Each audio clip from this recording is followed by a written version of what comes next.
अब डब्ल्यू पे आते हैं कि डब्ल्यू क्या है। अब पी ओ डब्ल्यू हम थर्ड स्टेज पे आ गए कि अब हमने ऑर्गेनाइज कर लिया उसको, उस आउटलाइन को अब हमने लिखना स्टार्ट करना है। अब आपके पास एक फुल आउटलाइन होनी चाहिए जो कि वेल स्ट्रक्चर्ड हो, जो कि उसका फ्लो ठीक हो, वो सारी चीजें अब आपके पास हैं।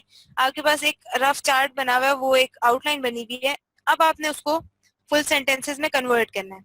अब आपको ये नहीं होगा कि अब आप जैसे अगर आपने ये सारी चीजें पी और ओ को हटा के डब्ल्यू करने की कोशिश की है, राइट, मतलब आप लिखने लगे हो आप, तो इसमें ये होता है कि अगर आप बगैर आइडियाज लिए लिखना शुरू करोगे ना, तो आपको समझ नहीं आएगी कि आप कौन सी चीज पहले लिख रहे हो, कौन सी बाद में लिख रहे हो, कौन सी पहले होनी चाहिए, कौन सी नहीं होनी चाहिए, और ये वाली चीज इसमें इसका तो ताल्लुक ही नहीं है।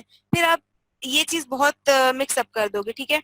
तो आपने सबसे पहले उन दोनों स्टेजेस को करके फॉलो, देन आप इस चीज पे आ रहे हो। अब आपने लिखना शुरू करना है, वो आपके पास एक आउटलाइन। अब आपने सिर्फ ये करना है कि आपने उसको एक फुल सेंटेंसेस में लिख के उसको एक चीज बनानी, लाइक आपके पास ये सारी चीजें हो गई, ठीक है।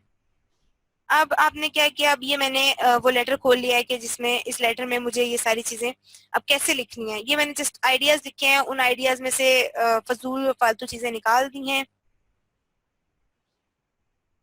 जी अमरीन न्याज, बिल्कुल। अच्छा, उसके बाद हमने क्या किया है कि बस आप कुछ भी ऐसा कर सकते हैं जिसमें आपको बाद में लिखने में आसानी रहे, आपको कोई भी प्रॉब्लम ना हो, कंफ्यूजन ना हो जब जब भी आप लिखने की कोशिश कर रहे हो, ठीक है। अब मैंने वो लेटर खोल लिया, अब मुझे इसको लिखना है। तो मैंने अब सबसे पहले बॉस का नाम लिख दिया है कि भाई डियर माइक, इस तरह से सीन है कि मैं कार्ला से मेरी मुलाकात हुई है और हम लोगों ने आज ये चीजें डिस्कस की हैं। अब मैंने वो पहली चीज लिखनी शुरू कर दी है। जी रोजीना, जो शॉर्ट होती हैं लाइंस वो ज्यादा बेटर रहती हैं, बहुत लंबी लंबी लाइनों से बहुत अच्छी रहती हैं। शॉर्ट पैराग्राफ, शॉर्ट लाइंस ये बहुत अच्छी रहती है। लाइक ये हम आगे जाके पढ़ेंगे कि ये चीज किस तरह से मतलब कोई भी चीज आपने लिखी है वो कैसे कैची रहेगी किसी भी बंदे जो भी वो पढ़ रहा है, ठीक है। उसमें काफी सारी चीजें आ जाती हैं। उसके बाद ऐसा है कि मैंने ये लेटर लिखना स्टार्ट कर दिया कि मैं कार्ला से, पहले मैंने सिर्फ ये लिखा था कि कार्ला फलानी कंपनी से आई है, और फिर उसके बाद नेक्स्ट पॉइंट डाला था कि कॉन्ट्रैक्ट रिन्यूअल की बात आई थी, ठीक है।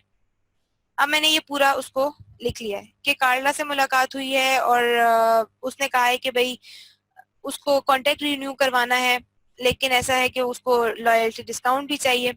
अब यहाँ पर आप देखें कि मैंने यहाँ पर कोई भी उस चीज को नहीं देखा कि मैंने सिर्फ उसको जो मेरे माइंड में उसको पढ़ के आ रहा था मैंने उसे लिखा है। मैंने उसके ग्रामेटिकल एरर्स ठीक नहीं किए, मैंने उसकी और भी लाइक जैसे आप देख लें यहाँ पर बर्ड आर लुक, उसमें वो आर की मिस्टेक आ रही है, आई कुडंट के आगे वो एपोस्ट्रोफी की मिस्टेक आ रही है। मैंने ये सारी चीजें मिस्टेक्स यहाँ पे रहने दी हैं, मैंने सिर्फ उसे लिखा है।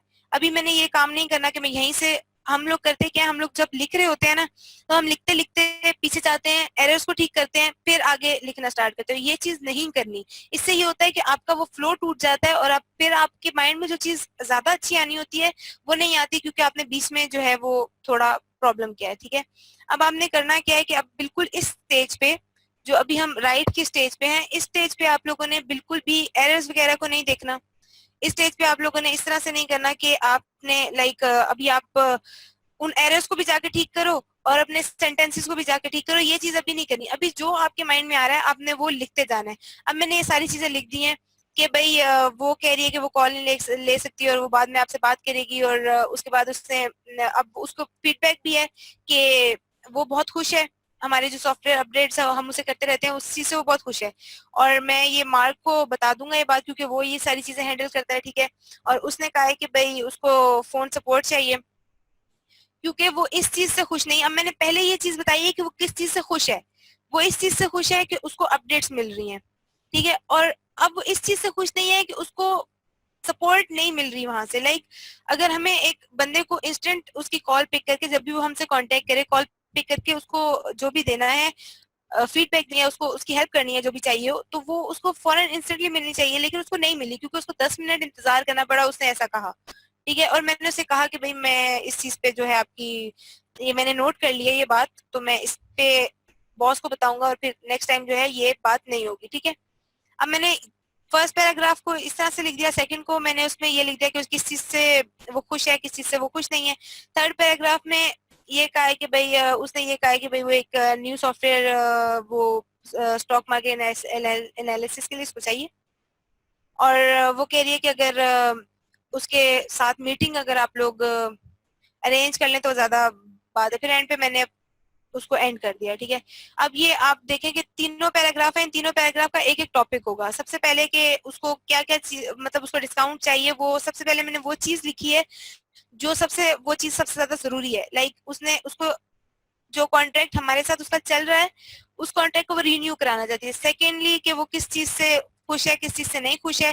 थर्ड ये कि वो और क्या उसको चीज चाहिए जो एंड पे आती है, ठीक है। अब राइट में हमारे पास ये आ गया कि हमने इस स्टेज पे ये है कि इस स्टेज पे आपको कोई भी, अगर आपने वो आउटलाइन तैयार भी की है, उसको लिखने के लिए आपने और भी चीजें बीच में डाली हैं, तो उसमें उस स्टेज में, इस स्टेज में आके आप बहुत सी चीजें हटा भी सकते हो, बहुत सी चीजें ऐड भी कर सकते हो। अगर आपको ये आइडिया लग रहा है कि ये आइडिया ठीक नहीं है, ये आइडिया ठीक होगा, अभी मैं लिख रहा हूँ तो मुझे ये चीज समझ आ रही है कि ये वाली चीज ठीक नहीं है, ये वाली चीज ठीक है, तो इस चीज में आप उन चीजों को, न्यू चीजें ऐड भी कर सकते हो, और जो पुरानी आपने आउटलाइन तैयार की है उसमें से बहुत सी चीजें हटा भी सकते हो, ठीक है। इस राइट की स्टेज पे आके आप पीओ, पावर, पेयर और ऑर्गेनाइज वाली चीजों दोनों को लेके साथ चल सकते हो, ठीक है। मेन हेडिंग्स बना के देन एक्सप्लेन करें। तलहा मकबूल, ये लेटर की बात हो रही है ना। अब अगर आप वो ऐसे लिखने लगोगे तो उसमें आप हेडिंग्स बनाओगे, फिर उसके बाद उसके लाइक सब हेडिंग्स बना सकते हो, उसके बाद उसके बुलेट्स बना सकते हो, ठीक है। वो मतलब कैची हो जाता है। अगर कोई पढ़ेगा देखेगा उसे, तो वो अगर हेडिंग्स में लिखा हुआ है ना तो वो उसे अच्छा लगेगा। मैं दोनों चीजों को साथ लेके इसलिए चल रही हूँ कि जैसे ऐसे में भी आपको पता चल जाए किस तरह से काम करना है, और अगर आप एक फॉर्मल लेटर लिख रहे हो तो वो आपको किस तरह से लिखना है। ये फॉर्मूला यूज करते हुए दो चीजें मैं इसलिए साथ लेके चल रही हूँ ताकि आपको समझ आए कि पावर फॉर्मूला आप हर चीज में कैसे यूज कर सकते हो। अब ऐसे वाली बात है कि ऐसे हमने लिखा था, उसमें हमने हेडिंग्स ही डाली हुई थी मेन, और उसके बाद फिर उसके बाद उसको एक्सप्लेन किया हुआ था फर्दर, ठीक है। अब इस टाइम पे आपने पैराग्राफ को आपने ये नहीं सोचना कि भाई मैं ये लिख रहा हूँ तो ये पैराग्राफ में कितने डालूं। अब आपने शुरू में लिखने से पहले सोच लिया है कि मुझे 4 पैराग्राफ बनाने चाहिए, 3 पैराग्राफ बनाने चाहिए, ये चीज आपने नहीं करनी। आपने फ्लो में लिखते जाना है। अगर आप एक पैराग्राफ लेते हो ना, उसको आप 4 to 5 लाइंस में कर देते हो तो वो सही रहता है। जबकि अगर आप बहुत लंबा, आपने एक समझे कि आप 20 लाइनों का पैराग्राफ डाल दिया तो वो अच्छा नहीं लगता। तो आप शॉर्ट शॉर्ट पैराग्राफ रखें, हर पैराग्राफ का एक अलग से टॉपिक रखें, या अगर आप ऐसे लिख रहे हैं तो आपने एक मेन टॉपिक डाला हुआ है, जैसे वो एक्सरसाइज वाला था, उसमें आपने सबसे पहले डेंजर्स लिखा हुआ है, तो उसमें उस डेंजर्स में आपने जो भी चीजें डाली हुई है ना, वो आपको समझ आ रही है कि आपने इस पूरी उस चीज को एक हेडिंग दी हुई है ऊपर डेंजर्स की, उसमें आप जितने भी पैराग्राफ करेंगे तो वो एक ही टॉपिक फॉलो कर रहे हैं, ठीक है। तो आपने उस चीज को इस तरह से लेके चलना है, और कोई चीज लिख रहे हैं तो आपने उसको उस तरह से लेके चलना है, ठीक है। अब वो चीज डिपेंड करती है कि आपके पैराग्राफ कितने बनेंगे, कि आप क्या चीज जो है वो लिख रहे हो, ठीक है। आपके कितने पैराग्राफ बनेंगे, आपने उस इंफॉर्मेशन के बारे में सोचें जो आप मतलब किसी भी रीडर को देना चाह रहे हो, आपका बॉस है, या आप किसी के लिए आर्टिकल लिख रहे हो, या आप कोई प्रोडक्ट रिव्यू लिख रहे हो, जो भी चीज है आपको उस हिसाब से वो इंफॉर्मेशन डालनी है अपने पैराग्राफ में, ठीक है। एक पैराग्राफ, एक सिंगल यूनिट ऑफ इंफॉर्मेशन मैं आपको बता चुकी हूँ। एक टॉपिक होना चाहिए एक पैराग्राफ में, अगर आपका एक मेन हेडिंग आपने नहीं दी हुई। और उसके बाद ऐसा है कि